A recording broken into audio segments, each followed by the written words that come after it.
Muchas gracias. Muy bien, pues el tema de hoy le titulamos El Valle del Rey.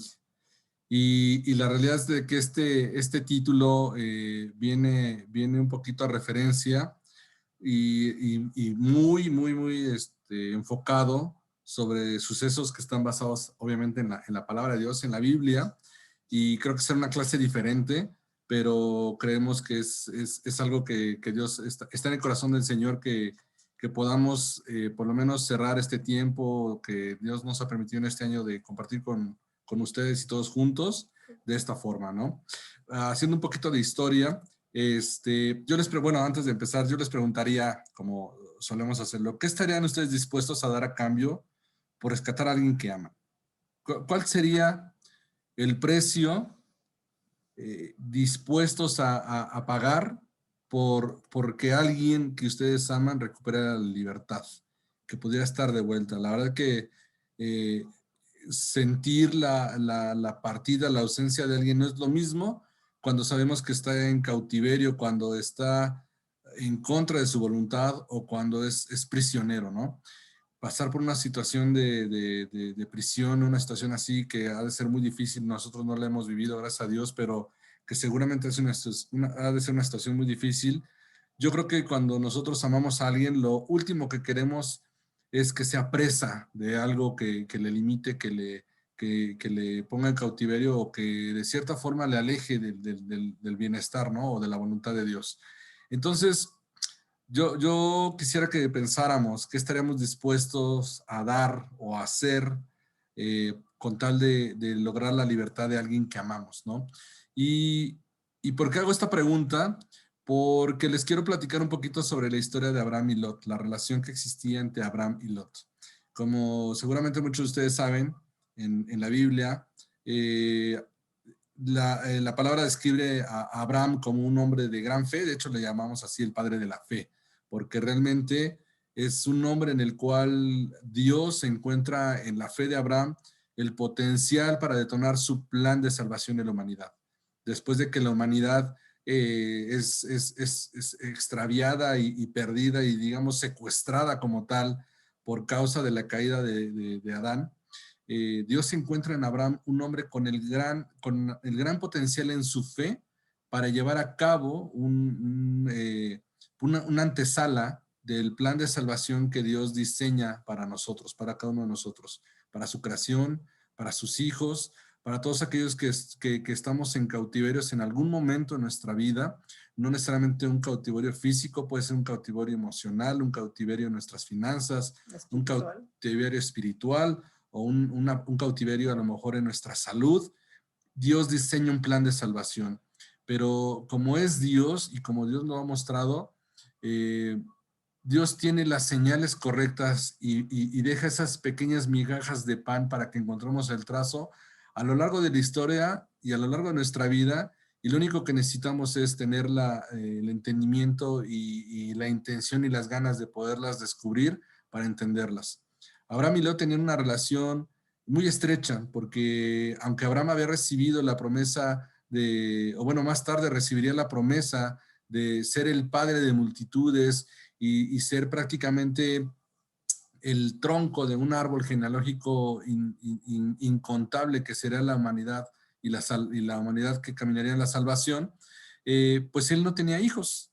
Él casado con Sara, después de una larga edad avanzada, pues después de muchos años no tenían hijos, pero sí tenía un sobrino al cual amaba mucho, ¿no? Yo creo que cuando hay una ausencia de hijos, ese amor que hemos recibido y el cual estamos diseñados para dar y para proteger y para procurar, pues Abraham lo vaciaba en Lot, ¿no? Era realmente un sobrino del cual él amaba, y aunque Lot no necesariamente quizá era una persona que tomaba decisiones muy sabias y muy prudentes, aún así Abraham lo amaba, ¿no?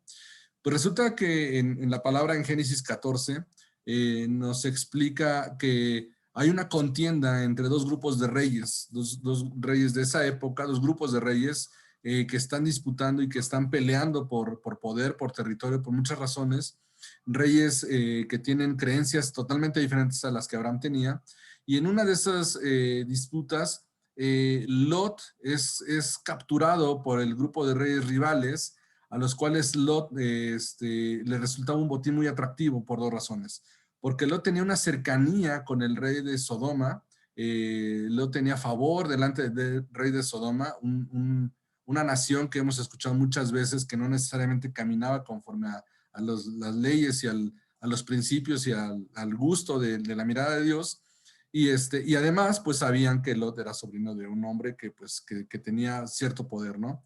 Entonces, cuando Abraham se entera que Lot es secuestrado, pues evidentemente, pues primero su corazón se aflige y, y él entra en un tiempo en el cual Abraham pues quiere resolver la situación, ¿no?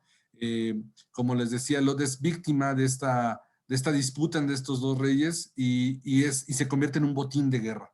Lot se convierte en algo que los reyes dicen no podemos utilizar a nuestro favor. Muchas veces así es nuestra vida también.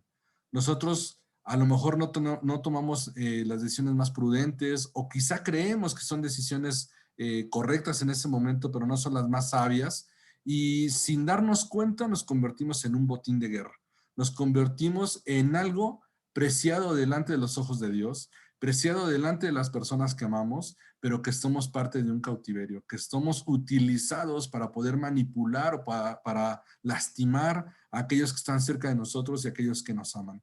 Entonces, Lot se convierte en un botín de guerra y la palabra nos explica que Abraham pues toma la situación en sus manos. ¿Sí? Vamos a leer en Génesis 14, del 13 al 16, por favor. Dice aquí, Betsy. Uno de los hombres de Lot, aquí. 14. Cuando Abraham se enteró de que su sobrino Lot había sido capturado, movilizó a los 318 hombres adiestrados que habían nacido en su casa. Entonces persiguió al ejército de Kedorlaomer hasta que alcanzó en Dan. Allí dividió a sus hombres en grupos y atacó durante la noche. El ejército de Kedorlaomer huyó, pero Abraham lo persiguió hasta Joba, al norte de Damasco. Abraham recuperó todos los bienes que habían sido tomados y trajo de regreso a su sobrino Lot, junto con sus pertenencias, las mujeres y los demás cautivos. Como vemos en esta parte de la palabra, Abraham sabía que tenía que pelear contra una coalición más grande y fuerte de lo que él era. Sin embargo, sin que la palabra lo diga y por saber que Dios había declarado que Abraham era su amigo y Abraham caminaba en fe, Abraham tenía puesta su confianza en que Dios le iba a ayudar. ¿Y qué es lo que hace? Imagínense salir con las personas que te apoyan en tu casa, porque así lo describe en la palabra, con la servidumbre que trabajaba con él. Dice que son un ejército de 318 personas. Literalmente dijo, a ver, el jardinero, el cuate que me ayuda acá y demás, vamos porque yo necesito ir a recuperar a Lot, a su familia, a lo que nos pertenece. Y entonces reúne sus propios recursos, pero sigue una estrategia muy clara porque al final de cuentas persigue a este rey y al final logra liberar a Lot y recuperar a todos. Abraham sabía que tenía que echar mano de sus propios recursos. Y por un lado podemos ver los recursos físicos, que es esta servidumbre y este grupo de personas que trabajaban en su casa, pero por otro lado estaba la confianza que había puesto en Dios y los propios recursos que tenía en su propia mano para poder ir por Lot y recuperarlo, ¿no? Sin embargo, esa no es la parte más importante de esta situación. Bueno, evidentemente es importante que logra vencer al rey y ese rey particularmente a mí me sorprendió cuando yo investigaba un poquito sobre la clase, solo para darles una nota al pie. El nombre de este rey que era Kedorlaomer es un nombre compuesto que viene del nombre Kudur, que significa sirviente, y Lagamar o Lakmar, que significa siervo de Dios, y Lakmar era un dios del inframundo que estaba asociado al reino de los muertos. Entonces, imagínense el tipo de rey al que Abraham tenía que enfrentar en ese tiempo, ¿no? Un rey que realmente, pues evidentemente tenía un pacto muy diferente con un reino totalmente espiritual orientado a adorar a la muerte y adorar exactamente a las deidades opuestas al Dios vivo, ¿no? Sin embargo, insisto, ese no es el foco está en que cuando Abraham logra esta gran victoria, recupera a Lot, a quien ama, y no solamente recupera a Lot, sino también recupera a toda su familia, a todas las mujeres y a la gente que había sido parte de ese botín. viene de regreso de esta gran victoria y entonces se encuentra al rey de Sodoma, Bera, y que sale al encuentro con Lot en el Valle del Rey. Lo podemos leer en Génesis 14, 17, por favor. Después de que Abraham regresó de su victoria sobre el rey Kedorlaomer y todos sus aliados, el rey de Sodoma salió a encontrarse con él en el Valle de Sabé, que es el Valle del Rey. Es el Valle del Rey. ¿Por qué le interesaba tanto al rey de Sodoma anticiparse ese encuentro? ¿Quién era este personaje, Bera, rey de Sodoma? Como hablábamos hace un momento, Sodoma es muy conocido y era muy conocido en ese tiempo porque también era una nación que iba contraria a los principios de Dios. Sodoma era una nación que se había decidido entregar a la pasión de las carnes. La Biblia habla de este lugar cuando nuevamente tienen que ir a rescatar a Lot, a Sodoma y a Gomorra. Bueno, a Sodoma, pero después viene la destrucción de Sodoma y Gomorra, porque era una nación y un pueblo que ellos habían decidido entregarse a la perversión, ¿no? Se habla de temas muy fuertes que no voy a mencionar ahorita porque estamos en audiencia AAA, infantil, pero sí sabemos que era una nación que también no consideraba a Dios. Y sin embargo, este rey de Sodoma sale al encuentro con Abraham cuando escucha que él ha vencido al otro rey para recuperar a Lot, quien era el enemigo, que era el grupo de enemigos del rey de Sodoma, ¿no? Y le interesaba anticiparse al encuentro con Abraham simplemente por una razón, porque ahí él le ofrece un pacto a Abraham. Él le ofrece entregarle riquezas y entregarle beneficios por haber vencido al rey que el rey de Sodoma y todos sus aliados no habían podido vencer. Sin embargo, cuando sale el rey de Sodoma, también aparece otra persona, otra figura que es relativamente crucial para la decisión que Abraham toma.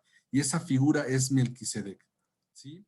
Entonces vamos a ver en esta parte donde dice, ahí mismo, Melquisedec, que era rey de Salem y sacerdote del Dios Altísimo, sacó pan y vino y bendijo a Abraham. Pero bueno, entonces aquí la pregunta, si sale un rey que es el rey de Sodoma y se le presenta a Abraham, ¿por qué en ese mismo valle y al mismo tiempo prácticamente delante de él se le presenta otro rey que es Melquisedec y que se menciona era el rey de Salem? Bueno, entonces, ¿quién era Melquisedec? Y lo podemos ver en dos fragmentos de la Biblia. Este es en el Salmo 110. Vamos a leer el versículo 4, por favor. El Señor ha hecho un juramento y no romperá su promesa. Tú eres sacerdote para siempre, según el orden de Melquisedec. Ahí está hablando de que Dios tenía un pacto con Melquisedec, diciéndole que es un sacerdote para siempre y que no va a romper su promesa. Sin embargo, es más clara la figura de quién es Melquisedec cuando se habla de él también en Hebreos 5, del 5 al 10. Si lo podemos leer. Por eso Cristo no se honró a sí mismo haciéndose sumo sacerdote, sino fue elegido por Dios quien le dijo, tú eres mi hijo, hoy he llegado a ser tu padre. Y en otro pasaje le dijo, tú eres sacerdote para siempre según el orden de Melquisedec. ¿Hasta cuándo? Mientras estuvo aquí en la tierra, Jesús ofreció oraciones y súplicas con gran clamor y lágrimas al que podía rescatarlo de la muerte, y Dios oyó sus oraciones por la gran reverencia que Jesús le tenía. Aunque era hijo de Dios, Jesús aprendió obediencia por las cosas que sufrió. De ese modo, Dios hizo apto para ser el sumo sacerdote perfecto, y Jesús llegó a ser la fuente de salvación eterna para todos los que le obedecen. Y Dios lo designó sumo sacerdote según el orden de Melquisedec. A final de cuentas, lo que nos está diciendo la palabra es que este rey de Salem viene de una estirpe de la primera pista que Dios nos da del sacerdocio instaurado en la tierra. Porque al mismo Jesucristo le dice, tú vienes siendo linaje del orden de Melquisedec y que son sacerdotes por la eternidad para siempre. Melquisedec representa la figura de Jesucristo en la tierra. Y lo que es más sorprendente para mí, que me brincó cuando preparábamos el tema, quiere decir que en ese tiempo existía un reino que así como había un reino en Sodoma y Gomorra que adoraban otros dioses y que habían decidido hacer pacto con otros dioses, así de esa misma forma existía un rey que había un hecho pacto con el Dios viviente y había un reino físico, material y tangible en la tierra que se regía bajo las reglas espirituales y el dominio natural que venía de parte del trono de Dios. Melquisedec no es otra cosa más que la representación y la figura de Jesucristo mismo. Algunos pastores, algunas otras personas dicen y creen que Melquisedec es una materialización de Jesucristo mismo en ese tiempo, que Jesucristo se presenta personalmente, se materializa personalmente fuera de su tiempo, porque en ese tiempo Jesucristo todavía no había estado en la tierra, pero se presenta física y tangiblemente delante de Abraham y se presenta en él y le dice que, y entonces saca pan y vino, y no solamente eso, sino también lo bendice. Ambas cosas suceden en el mismo valle. Ambas situaciones y ambos personajes se presentan delante de Abraham después de una batalla, después de una victoria, y se presentan delante de Abraham con dos intenciones totalmente diferentes. El rey de Sodoma le dice: yo te ofrezco riquezas por haber vencido a mis enemigos, y Melquisedec, el rey de Salem, le dice: yo te ofrezco pan y vino y quiero bendecirte. La pregunta es: ¿cuál es la decisión correcta si tú y yo hubiéramos sido Abraham? ¿Cuál hubiera sido el camino correcto? ¿Con quién hubiéramos hecho pacto si por un lado nos hubieran ofrecido riquezas y más fortaleza y por otro lado nos hubieran ofrecido pan y vino y una bendición? Sin embargo, la palabra nos muestra que Abraham toma una decisión que es una decisión crucial para todos nosotros después.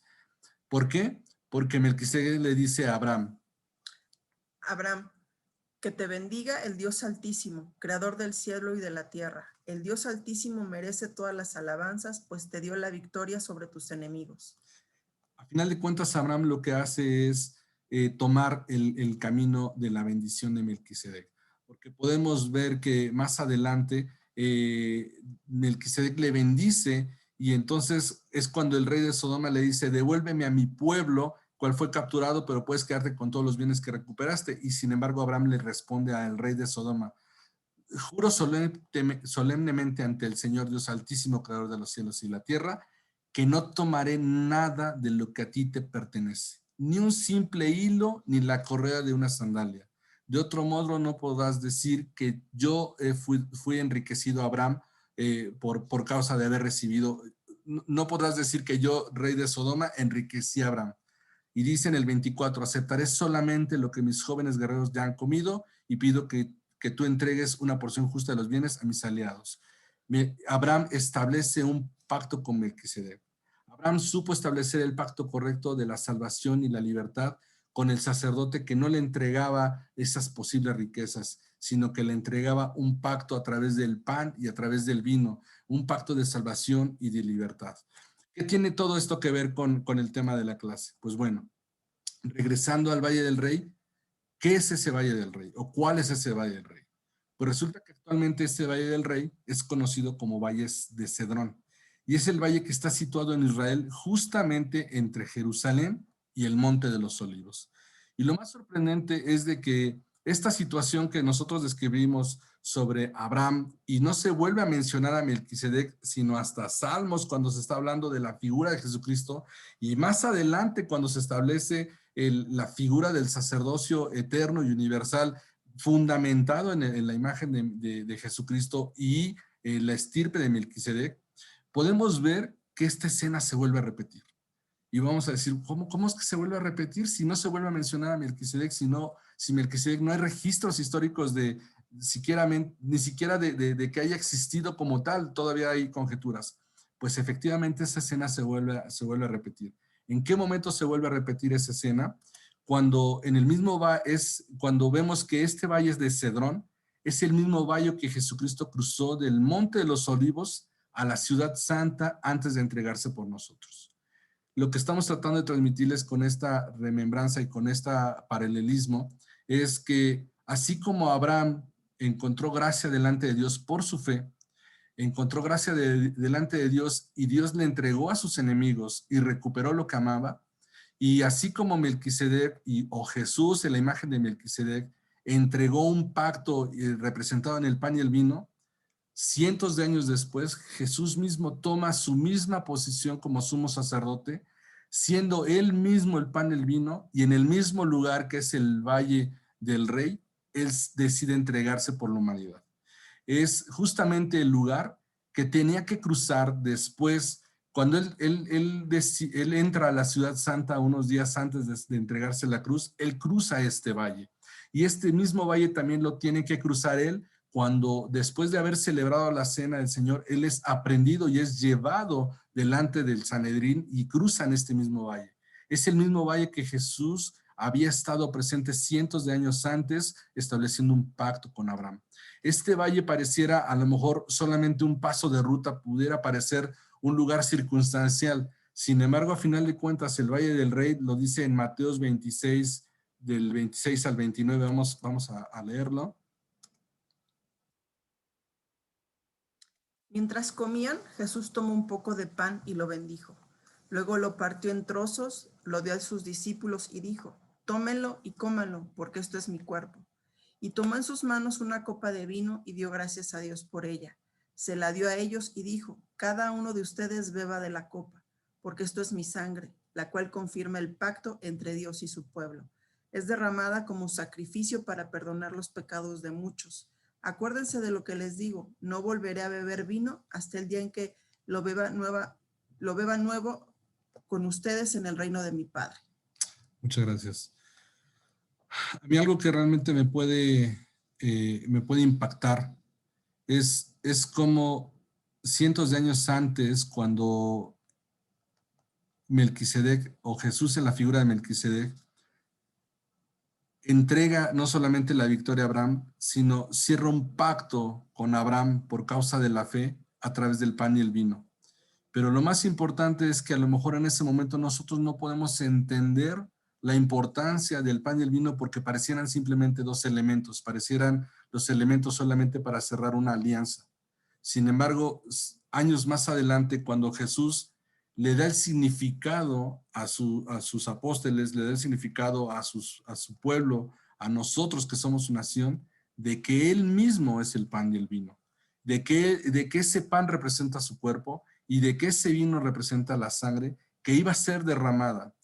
Lo que Jesús establece con Abraham al inicio de los tiempos no es otra cosa más que un anticipo de decirle, así como yo hoy hago pacto contigo de libertad y salvación, refrendaré mi pacto cuando yo me entregue en la cruz por cada uno de ustedes. Porque este pan y este vino que el día de hoy compartimos tú y yo, Abraham, que tú representas la humanidad y que tú representas el pueblo que por fe será salvo, aquí lo entrego representándome a mí mismo como el pan y el vino, que será el pacto que se selle y será el precio que será entregado para que ustedes, humanidad, reciban la salvación.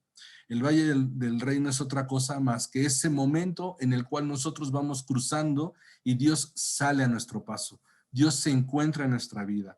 Pareciera muchas veces que el enemigo quisiera anticiparse a nosotros, o anticiparse a los planes de Dios para que nosotros tomemos una decisión incorrecta o tomemos un pacto con Él. Pero Dios no permite que nosotros nos equivoquemos. Él sale también en el mismo tiempo o sale a veces bajo mismas circunstancias a buscarnos en ese valle y nos permite vencer nuestros enemigos por medio de Él, pero con la intención de que nosotros podamos afirmar nuestro linaje como pueblo escogido a través del nuevo pacto del pan y del vino, del pan y de la sangre. Eso es justamente lo que representa cuando nosotros cruzamos a través del valle. Abraham tomó esa posición que nos correspondía a nosotros como representantes del pueblo con fe que cree en el nombre de Jesús, y Jesús mismo se personificó y dijo, aquí está, este pacto es vigente, y desde entonces ese pacto seguirá siendo vigente. Lo tremendo de esto es de que no solamente Jesús se representó a sí mismo, sino también Él estableció este pacto y esta revalorización de la obra de la cruz a través de algo pareciera tan sencillo y simple como es una remembranza de la cena, ¿no? Y lo dice en su palabra también, ¿no? Celebrar la cena es una remembranza y una aceptación consciente de un nuevo pacto de vida, de libertad y de salvación. En 1 Corintios 11, 23, mmm,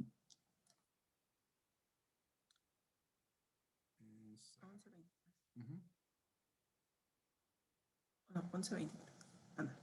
Pues yo les transmito lo que recibí del Señor mismo, la noche en que fue traicionado. El Señor Jesús tomó pan y dio gracias a Dios por ese pan. Luego lo partió en trozos y dijo, esto es mi cuerpo, el cual es entregado por ustedes. Hagan esto en memoria de mí. Hagan esto en memoria de mí. Celebrar la cena, a veces nuestro trasfondo religioso nos pareciera que es un ritual, nos lleva al pensamiento de que solamente es un acto de requisito tradicional, pero realmente celebrar la cena cumple dos facetas en el tiempo.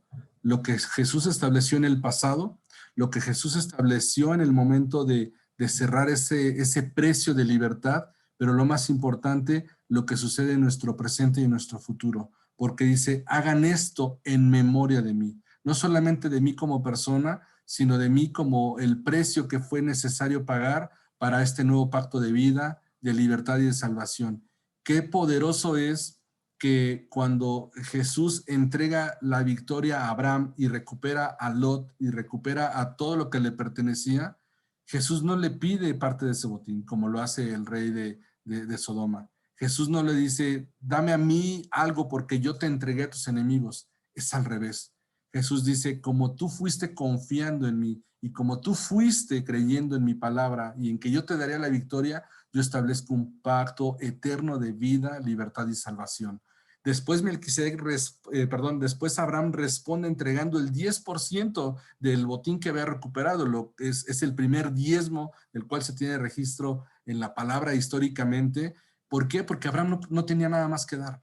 Abraham no tenía otra cosa más que desprenderse y decir, lo único que te puedo dar es lo que recibí de ti mismo, ¿no? Y ese es el peso de la importancia de los diezmos y el principio del diezmo, porque tú me das la victoria y porque me permites recuperar lo que antes era mío y me fue quitado, es por eso que me desprendo de lo único que te puedo dar, que es lo que tú mismo me das. Sin embargo, Jesús lo que hace es establece este nuevo pacto y dice, lo que soy te doy porque te he entregado la victoria, porque tú has tenido la fe de caminar conmigo. Y eso es justamente a lo que se encierra y lo que nos quiere transmitir la cena del Señor. Eso es justamente lo que nosotros tenemos que echar mano de este nuevo pacto de vida, de este nuevo pacto de libertad y de salvación. Quizá a lo mejor nosotros hemos cruzado por este Valle del Rey y nunca habíamos considerado a lo mejor que veníamos en cautiverio. A lo mejor hemos estado luchando batallas contra reyes más fuertes y poderosos en lo natural contra nosotros. Sin embargo, así como Jesús lo dice en su palabra, haz esto en memoria de mí, no solamente quiere que recordemos el sacrificio, sino recordemos el poder que tiene el pan, que tiene el vino y el jugo o el sacrificio para traernos libertad, para traernos victoria, para recordar que esta sangre es una sangre viva, poderosa y no solamente eso, sino que sigue siendo vigente, que sigue teniendo autoridad en nuestra vida. Yo creo que este año ha sido un año donde nos hemos enfrentado con batallas quizá a veces insuperables. Ha sido un año que nos hemos enfrentado con enemigos que no conocíamos. A lo mejor ha sido un año en donde se nos fue quitado algo que nos pertenecía. A lo mejor fue un año en el cual nos sentimos cautivos, nos sentimos aprisionados y nos sentimos secuestrados en ciertas áreas, ¿no?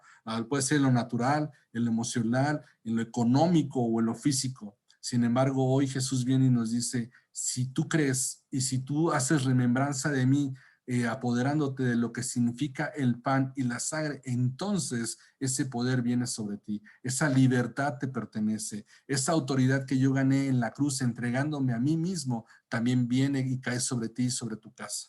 Ese es el motivo de la celebración, ese es el motivo de la cena del Señor. Nosotros cuando empezamos el año recibimos instrucción de parte de Dios, pero sobre todo fue mucho más enfática a partir de la primera semana de cuarentena, donde Dios nos instruyó claramente, dijo, santidad y búsqueda mía, búsquenme sin cesar, siembren y participen de aquellos que no tienen y celebren la cena del Señor.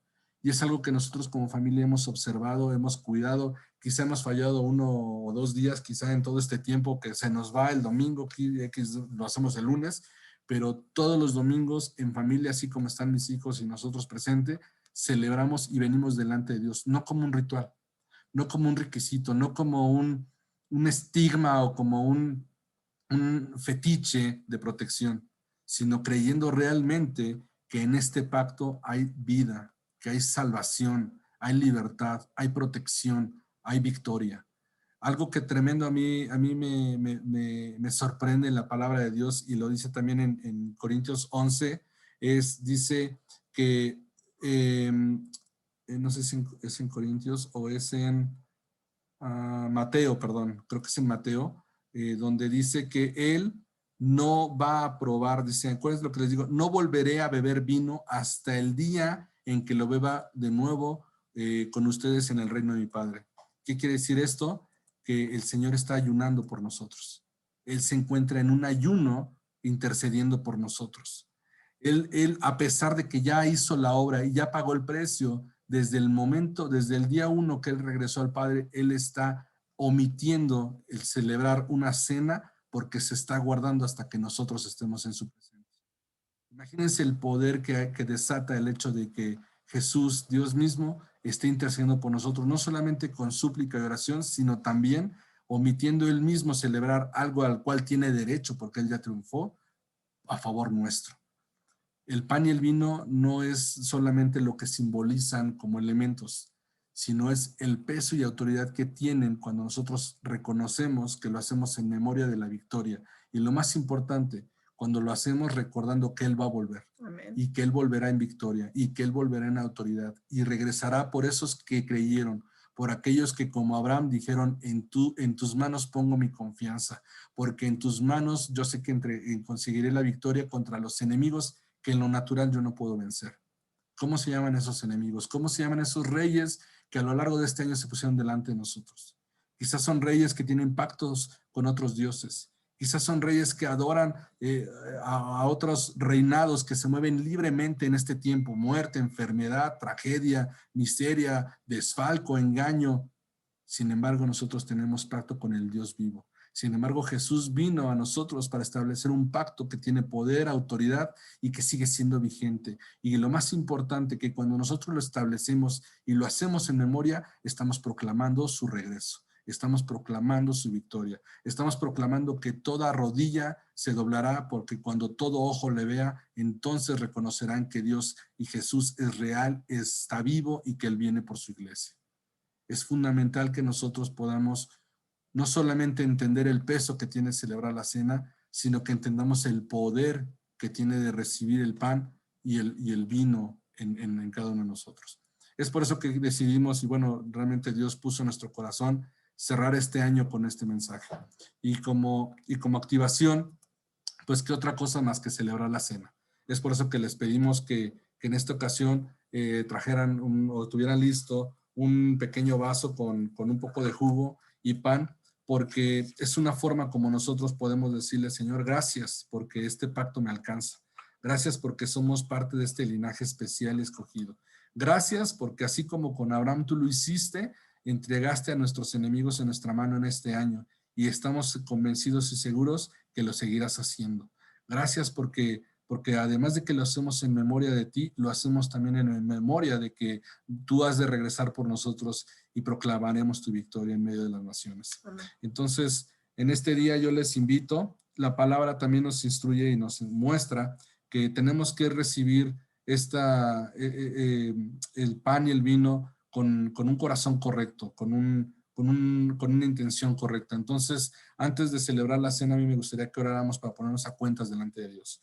¿Qué es ponernos a cuentas delante de Dios? Es ser dignos delante de su presencia, es entrar lo más dignos y poder recibir y que este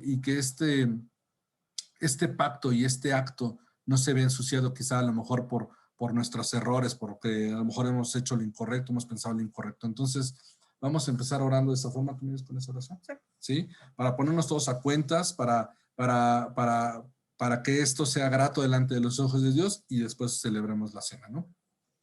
Padre, hoy venimos, mi Dios, poniendo nuestro corazón delante de ti, Señor, poniendo nuestros pensamientos, Señor, nuestra vida entera, Señor, delante de tu trono.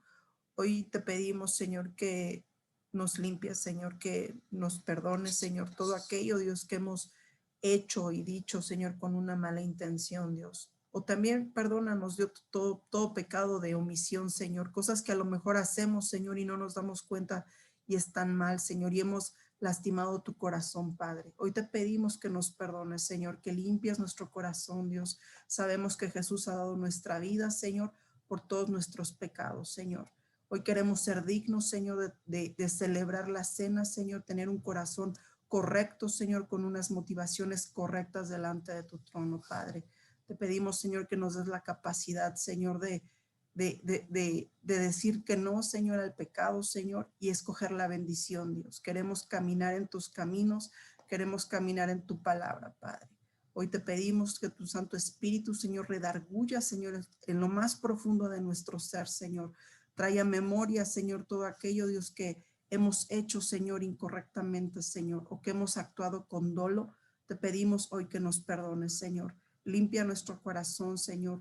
Limpia, Señor, nuestra vida, Señor, de toda maldad, de todo pecado, Señor, porque queremos, Señor, estar lejos de la muerte espiritual, Padre. En el nombre de Jesús te damos gracias. Amén. Amén. Muy bien, pues me gustaría que celebremos ahora. Es importante que nosotros sepamos que este pacto que Jesús decidió establecer con nosotros tiene un fundamento de amor, tiene un fundamento de gracia. Nosotros no lo merecíamos. No hay nada que nosotros hayamos hecho para merecer que un rey se despojara de su propio trono y se humillara a sí mismo como hombre y se entregara por nosotros. No es por lo que hemos hecho, no es por lo que podamos hacer, no es ni siquiera por lo que podamos decir. Es porque de tal forma Él nos amó que Él estuvo dispuesto a entregar lo más preciado que tenía, que es su Hijo Jesucristo, no por lo que hemos hecho o por quien somos, simplemente porque nos ama. Y esa es la esencia de este pacto. No hay mayor amor que aquel que entrega la vida por sus amigos. No hay mayor amor que aquel que se entrega a sí mismo por aquellos que ama. Esa es la esencia de este pacto. Esa es la esencia de este acto. Y así vamos a recibir. Yo les pido que tomen el pan en su mano y vamos a orar. Padre, te damos gracias, Jesús, porque tú saliste al encuentro de nosotros, Señor. Porque independientemente de la condición en la que estábamos, Señor, porque independientemente del momento que atravesábamos, Señor, porque a lo mejor ese valle no era precisamente un valle, el Valle del Rey, a lo mejor era un valle de sombras, a lo mejor era un valle de incertidumbre, a lo mejor era un valle de enfermedad, Señor, un valle donde a lo mejor nos sentíamos tristes y desolados, Señor. Tú saliste al encuentro, Señor, y fuiste fiel con nosotros, Señor, porque de tal forma nos has amado, Señor, que tú no dejas ningún momento y ningún eslabón suelto para que no podamos regresar a ti, Señor. Porque tú has invertido todo lo que podías haber invertido, tu preciosa sangre y tu carne y tu Hijo santificado y este Cordero puro, Señor, para que nosotros pudiéramos tomar el pacto correcto, Señor. Hoy renunciamos a todo pacto delante del enemigo, Señor, el enemigo, y hoy declaramos que tomamos el pacto de la vida, el pacto de la libertad, el pacto de la salvación, el pacto de la restauración, Señor. Hoy recibimos este pan que representa tu carne, Señor. La carne que fue entregada y que fue molida en ese cuerpo en la cruz, Señor. Una carne que era perfecta, Señor, sin mancha, Señor, para que cargara todo el pecado y toda nuestra culpabilidad, Señor, para que nosotros fuéramos liberados. Hoy la recibimos dándote gracias, porque a pesar de que no lo merecíamos, tú estuviste dispuesto a entregarlo por nosotros. Lo recibimos en el nombre de Jesús. ¿Podemos participar del pan?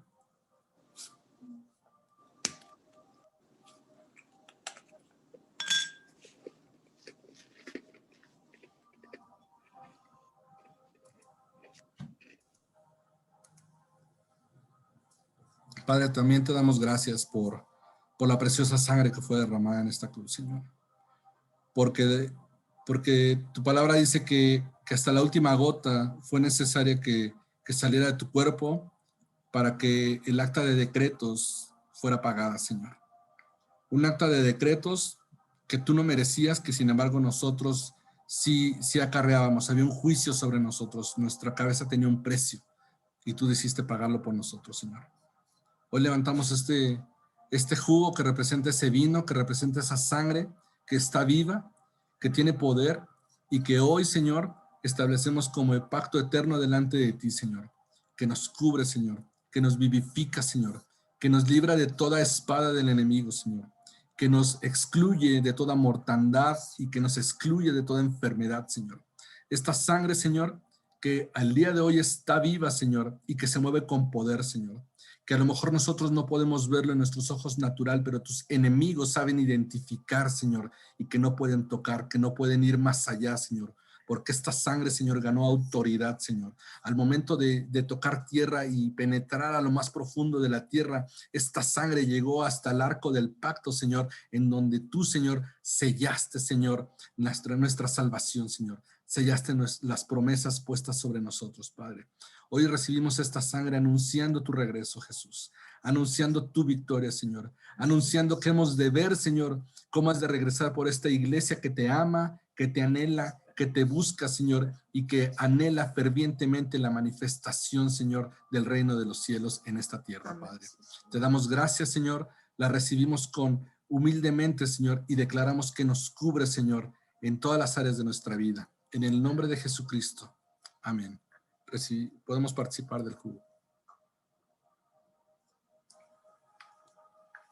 Padre, gracias, Señor, porque tu palabra dice que cuando nosotros hacemos esto en memoria de ti, no solamente recordamos lo que tú hiciste por nosotros en la cruz, sino también mientras haya alguien que hable de tu nombre y mientras haya alguien que ponga la fe en ti, tu reino se establece en esta tierra, Señor. Y te damos gracias porque somos partícipes de ese proyecto, Señor. Gracias porque independientemente de las fechas y calendarios humanos, tú diseñaste un plan para nuestra salvación, Señor, y ese plan se concretó en la cruz por cada uno de nosotros, porque era necesario que nacieras de hombre para que pudieras salvar al hombre, Señor. Muchas gracias te damos, Jesús, en el nombre de Cristo Jesús. Amén y amén. Muy bien, pues esa